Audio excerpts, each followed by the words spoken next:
صدائے حریت جموں و کشمیر سے تازہ خبروں کے ساتھ حاضر ہیں۔ مقبوضہ کشمیر میں پابندیوں کا آج 78واں روز ہے۔ محاصرے اور لاک ڈاؤن کے باعث کشمیری عوام سخت مشکلات کا شکار ہیں۔ سیب کی فصل تباہ ہو گئی ہے۔ کسانوں کا کہنا ہے کہ نقصان اٹھا لیں گے لیکن بھارت کے سامنے نہیں جھکیں گے۔ بھارت نے جنگ بندی کی خلاف ورزی کرتے ہوئے آزاد کشمیر کے جورا، شاہکوٹ اور نوسیری سیکٹروں میں شہری آبادی کو نشانہ بنایا، جس کے نتیجے میں پاک فوج ایک جوان سمیت 6 عام شہری شہید اور متعدد دوسرے زخمی ہو گئے۔ پاک فوج نے دشمن کی گولہ باری کا مؤثر جواب دیتے ہوئے 9 بھارتی فوجی ہلاک اور متعدد زخمی کر دیے، 2 بھارتی مورچے بھی تباہ کیے گئے۔ پاک فوج کے شعبہ تعلقات عامہ کے director general major general Asif Ghafoor نے کہا ہے کہ اقوام متحدہ کے پاکستان اور بھارت کے لیے فوجی مبصر گروپ اور ملکی اور غیر ملکی میڈیا کو آزاد کشمیر میں مکمل رسائی حاصل ہے، جبکہ مقبوضہ جموں و کشمیر میں ایسا نہیں ہے۔ دریاسنا انہوں نے بھارتی فوج سربراہ کا آزاد کشمیر میں مبینہ 3 کیمپوں کو تباہ کرنے کا دعویٰ مسترد کر دیا ہے۔ پاکستانی وزیر اعظم عمران خان نے بہادری اور جرأت کا مظاہرہ کرنے اور کنٹرول لائن پر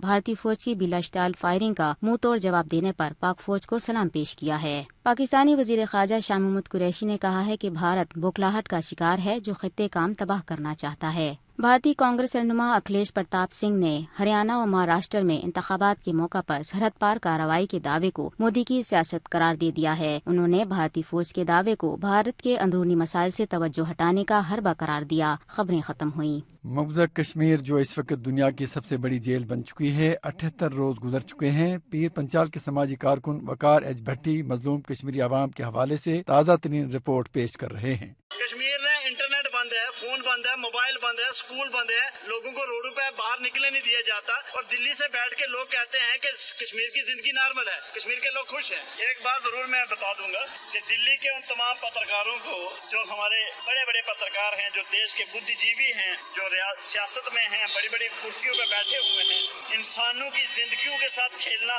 بند کر دیجئے، انسان کو انسانیت طریقے سے جینے کا حقوق دیجئے، یہی آپ کے لیے بہتری ہوگی اور جموں کشمیر کی عوام کے لیے بہتری ہوگی۔ بھارت کے لوگوں کا فرض بنتا ہے حق کے لیے، سچ کے لیے روڈوں پہ آئیں، لوگوں کو ان کے جینے کا حقوق، ان کی اچھی life, school, college, internet, mobile سب کھلنے چاہیے۔ جیسے یہ دلی کے لوگ گھوم رہے ہیں، دکانیں کھلی ہیں، ٹریفک جام ہے، بستی میں لائف جی رہے ہیں، تو ایسے بھی جموں کشمیر کے تمام ان مسلمانوں کا بھی جینے کا پورا حق ہے اور پورا رائٹ ہے، جس کو نریندر مودی اور امت شاہ ہٹلر نے چھین کے رکھا ہے۔ اور ہم موت سے نہیں ڈرتے، آخری دم تک اپنی لڑائی کو، اپنی تحریک کو لڑتے رہیں گے۔ یہ ہمارے لیے ایک بہت بڑی تحریک ہے، ہمت نہیں ہارنا، ہمت مدہ مد خدا۔